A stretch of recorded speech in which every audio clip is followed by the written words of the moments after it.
Good morning, everybody. Here we are, early Sunday morning. I've had several questions about graphing for topic 1 DQ2. So I'm going to show you how to do this using the toolbar only, not any special tools that I might have shown on a previous video. All right, so step 1, I want to select the data that I want to graph. Go up here to the top, choose Insert, choose charts, choose a trend line, choose the one with dots only, and select. We don't want any lines here, okay? Just the dots, just the points.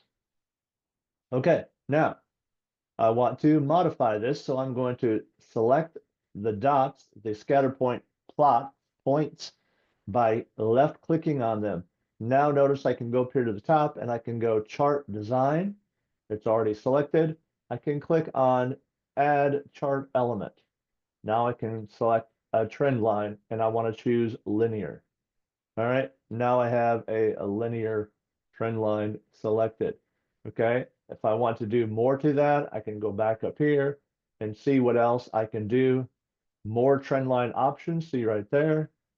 And it opens up a formula bar on the side, a formatting. I want to match the predicted values. So on this graph, I'm going back to 4. My points I plotted start at 4. My predicted values go back to 2. That's backward 2. Now remember, everybody, these numbers are all different.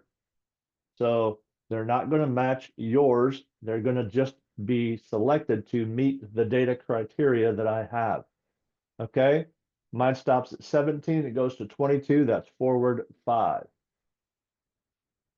All right, now I have my trend line all set to go. If I want to display the equation on the chart, I just choose display equation.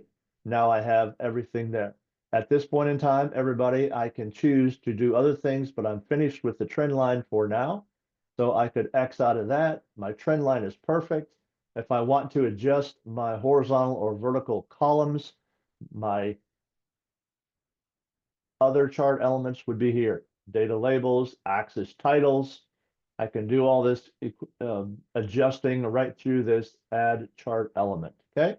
But this is the main thing we're having trouble with is getting the trend line. So you now have that using only the toolbar and not the special tools that I have here on the right side of my scatter plot. Okay, so that is it. Take care, everybody. Thank you. Bye.